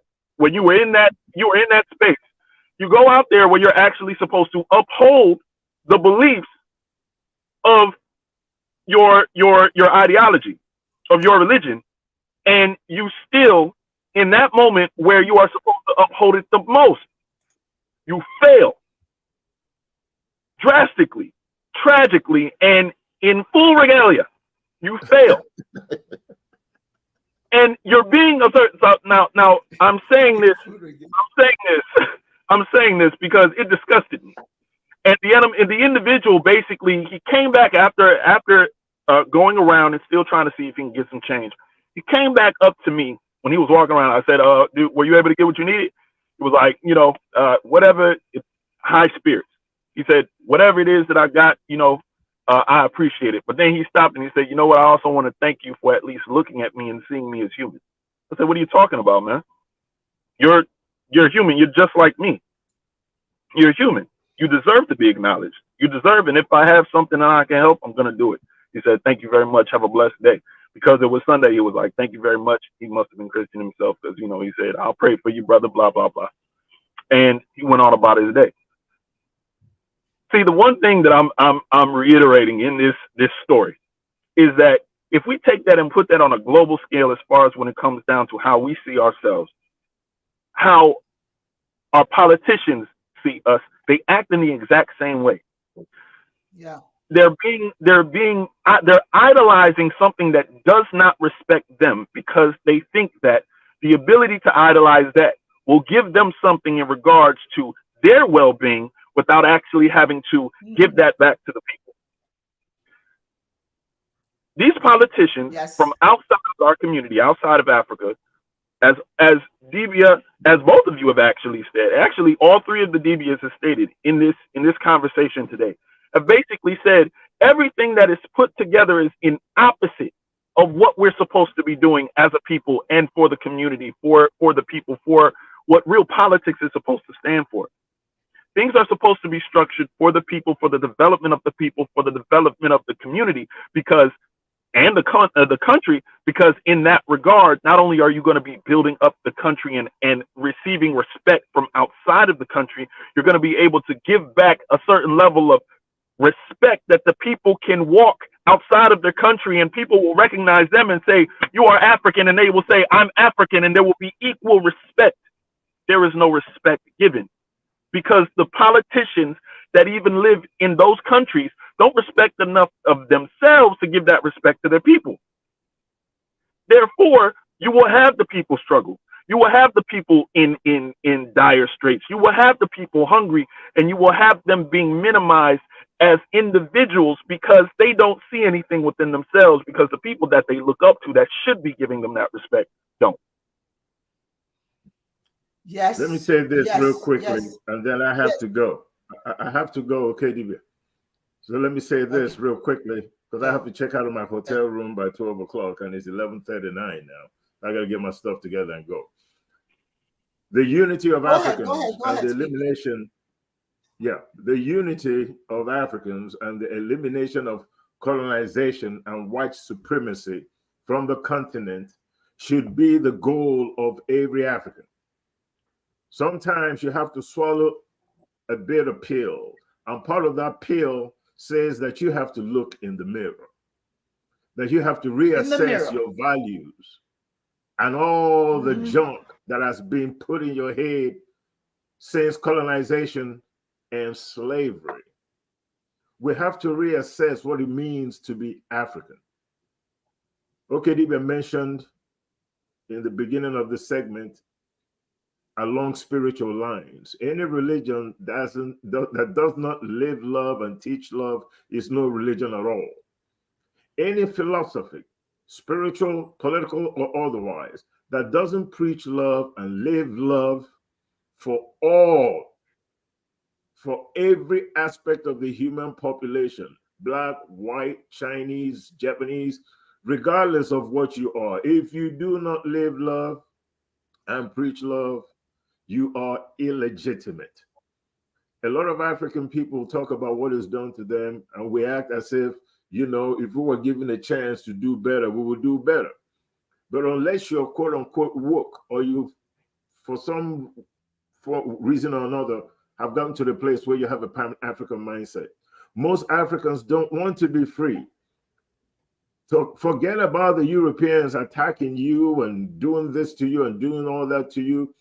We get more flack from our own people than we do from the outside. Our own people are the problem. The French is not the problem in today's world. Let me make this clear. The American is not your problem. The Western is not your problem. You are your own worst enemy. Look in the mirror.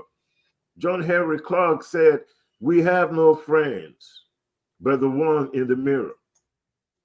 But I will go further to say, we have no friends at all, and even the one in the mirror ain't your friend. You are not your friend, because if you were your friend and you saw value in yourself, you will see value in your history and your contribution to civilized behavior. Yes. I'm looking in the camera and I'm telling you, Yes. my people of African ancestry, you are the problem with you. And until you realize that, and until you look in the mirror and say, I've been backing up the wrong tree, I have a headache, and that headache is called the Stockholm Syndrome. I have neglected my history, my past, my greatness. I am no longer a Pan-African thinker that I used to be. The community no longer comes first before the individual. And unless we look in the mirror and start loving one another, start preaching love for ourselves and living that love for ourselves, we will never, ever, ever develop. Even if the European, the Chinese, and the Russia leaves Africa and gives us a chance for self-governance, as long as we build a castle on sand, yes, as long as we develop principles that are not Pan-African, right, that are not primordial to our core, our spirituality, our culture, and our religion, we will fail. And with that, I'm so sorry that I have to leave right now, but I have a plane to catch. Good night. Yes, we understand. Thank you so much. Thank you. And you know what? I at this moment, there are so many beautiful comments that I do want us to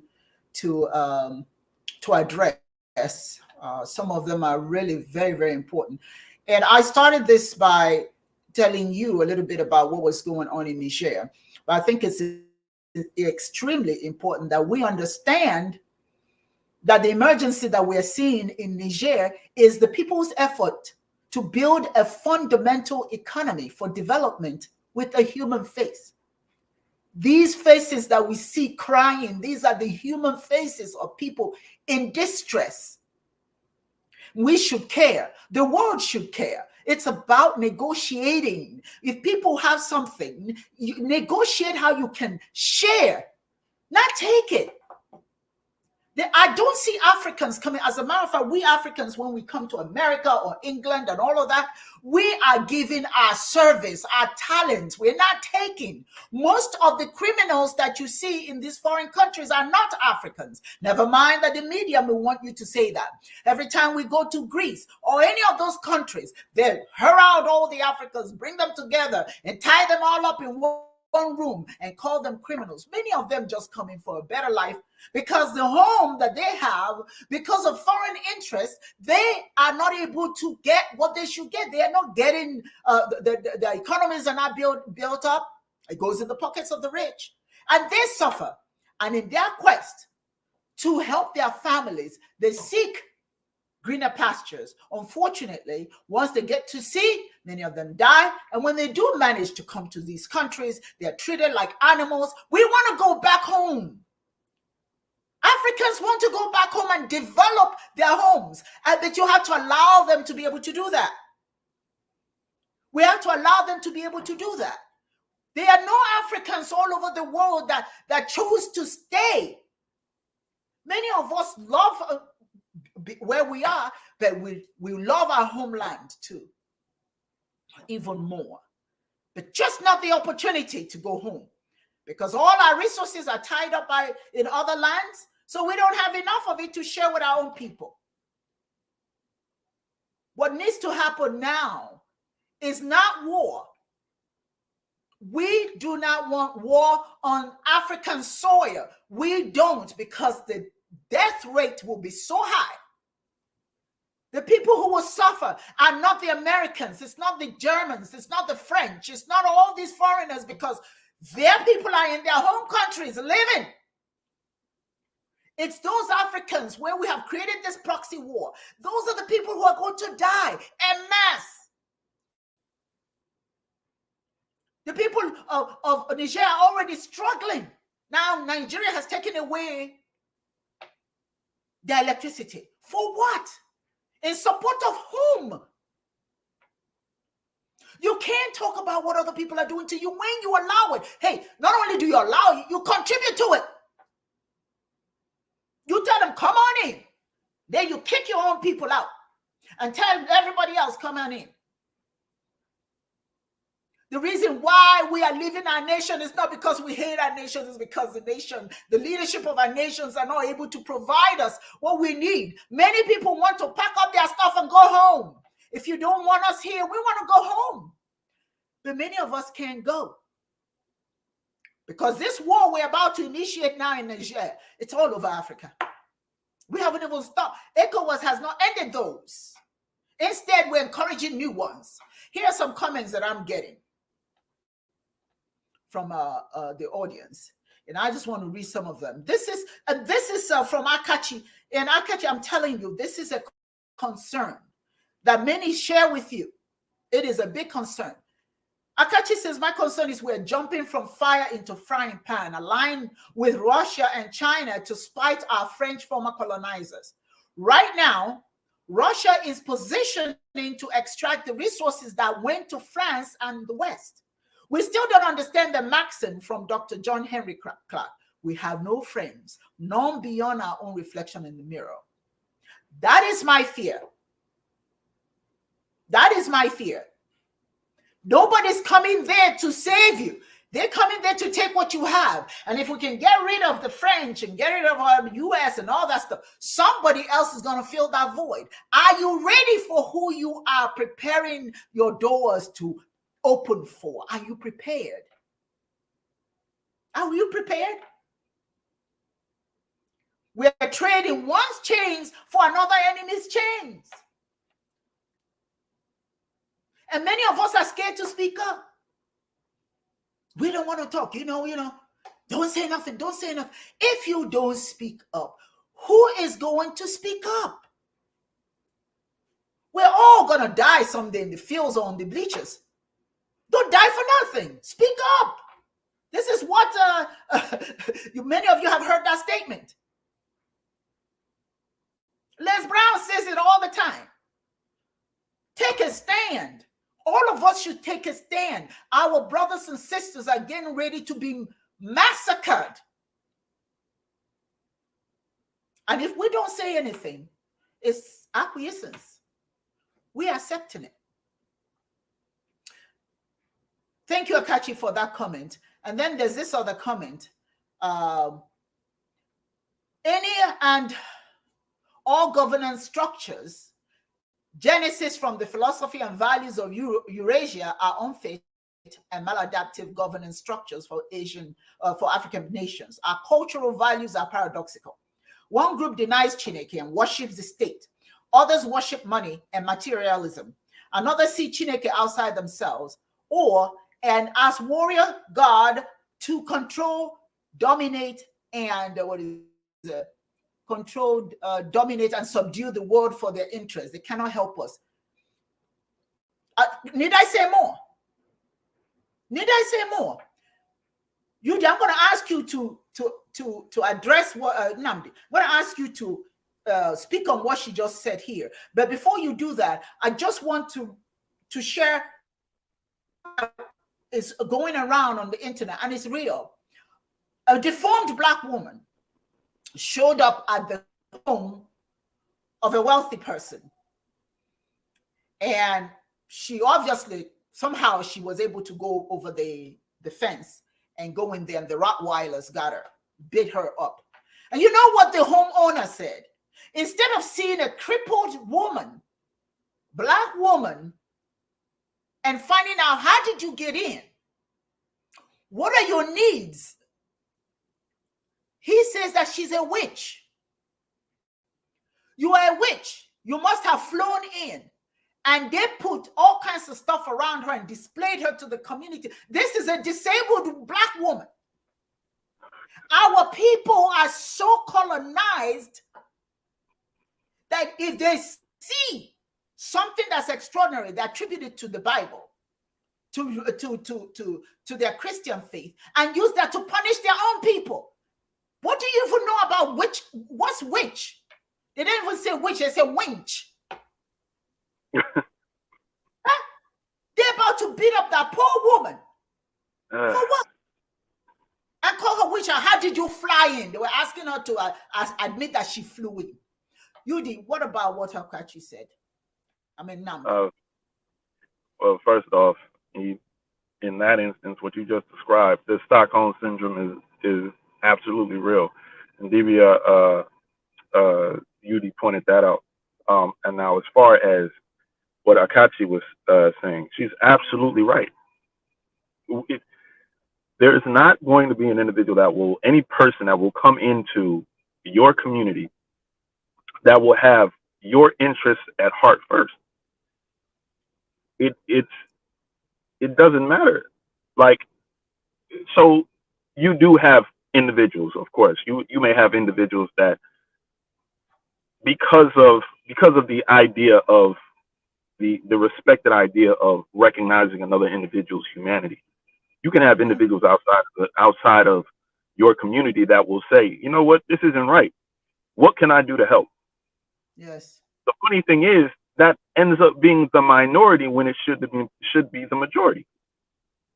And the majority are so ignorant to the idea that humanity comes first before the separatist ideas. One of the issues that we have is, number one, I will say this, and this is very interesting. I think we're forgetting that almost everything created comes from nature. We are not abiding by the laws of nature, even when it comes down to money, politics, and even technology. Technology, the minerals found in technology comes from the earth. It's necessary in order to power our machines. In order to utilize a cell phone, you have to utilize an element that's found in Africa. I believe it's not cobalt. It's I have it on the tip of my tongue. You know what I'm talking about.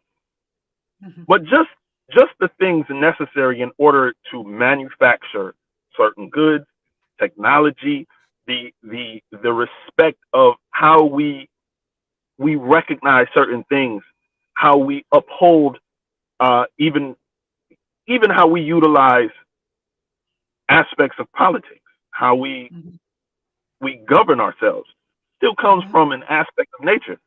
And the one thing that we have done that is completely unnatural is we have separated the humanity from almost every single aspect of life, and even recognizing the humanity in each other. Yes. That is a major problem. That is a major problem. So now, one of the things is we're looking at someone else. If we were to look at those aspects of nature, for some reason, we're looking at how someone else operates in a completely different environment and thinking that that's the way we're supposed to operate. That is That's a right. major problem. That's right. DB Ayude has mentioned that before. He says, what sense does it make for someone that lives in the Amazon to come to someone that lives in the Arctic and say that you're not living properly, because what he sees when he goes to the Arctic, you don't see the anaconda, you don't see the forest, you don't see the crocodile, you don't see that, but you're expecting an individual to operate on the same wavelength as you. The first thing that you do is you recognize the beauty and the difference, but then you recognize the similarities in how the individual is surviving. Yes. Yes.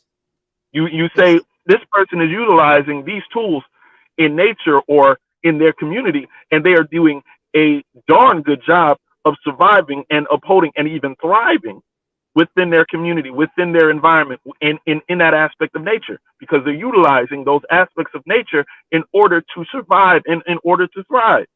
I don't have any right to come into someone else's community, someone else's environment, and dictate that they are not existing the way that I expect them to exist, because it doesn't look like how I look. It doesn't look like how I'm surviving. Yes. Our problem is, in politics or otherwise, we are looking at other individuals and expecting them to come help us, because we have not recognized that not only the humanness, but the godliness within our environment and every aspect of our environment that should allow us to thrive.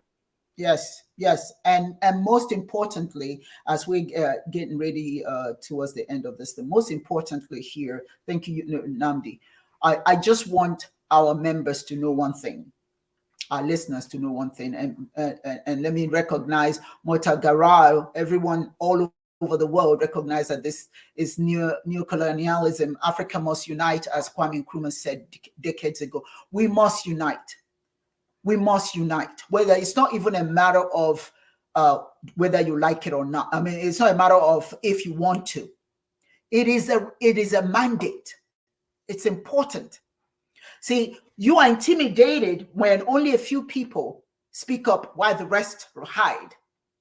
But the more of us are speaking up and saying, not in our backyard, not in our backyard, that's when some of these things will stop. But as long as we are so individualistic in our thinking, these things will continue to happen to us. Don't be afraid to speak up. Don't be afraid to speak up. If you don't like what you say, write letters. Let's just not talk about it. Write to your senators, write to the White House, write to your leaders. Let them know. Don't go to war.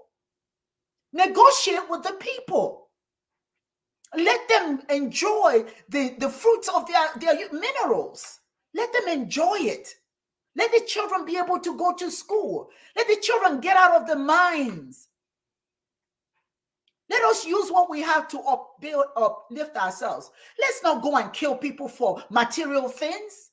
There's none of us that will not die. Every one of us will find ourselves 6 feet under, no matter how rich you are. I don't care if you're the president. I don't care if you're the vice president. It doesn't matter who you are. Ultimately, one day, you are going to die. Nothing saves you from that. So meanwhile, while you are here, could you give other people a chance to survive? Can we please not go to Niger and kill these people? Every African person, write to your leaders, demand that there should be no war. This war is going to happen, people. If there is not enough outcry, it will. And my fear is that too many innocent bloods, too many black men are going to be killed for nothing. We're already struggling with the men we've got. Now you got to just rip them apart from their community, just kill them. And then the thing about it is that it's like they don't even matter.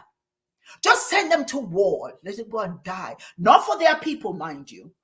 There's nothing at the end of the day, like what Joseph Carlos said. How long is it going to take? How many days? How many months? How many weeks? How long before we see normalcy? What is going to come after this war? How many casualties are we going to have to deal with? We're not even dealing with the ones that Boko Haram is creating. Who's going to deal with the influx of IDPs camps?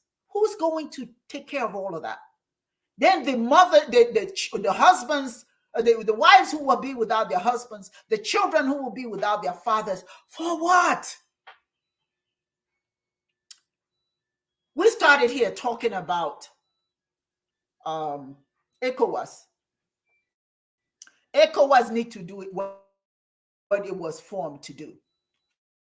If what it was formed to do was something that's supposed to be meaningful, ECOWAS should preserve the lives of Africans.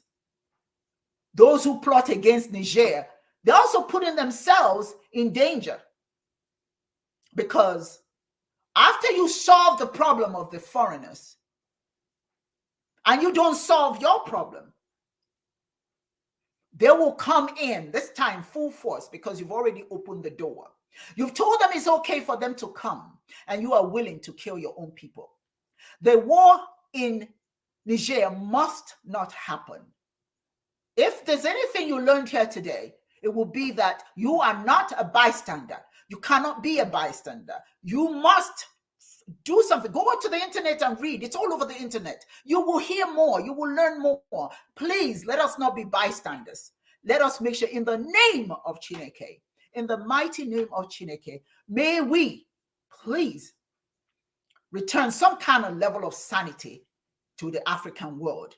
If ECOWAS refuses to do it, then let us, the citizens, do it, because this cannot continue. Thank you all so much for being here. For those of you who contributed, it's a pleasure that you, we're very grateful that you made those recommendations, and or at least you shared your thoughts with us.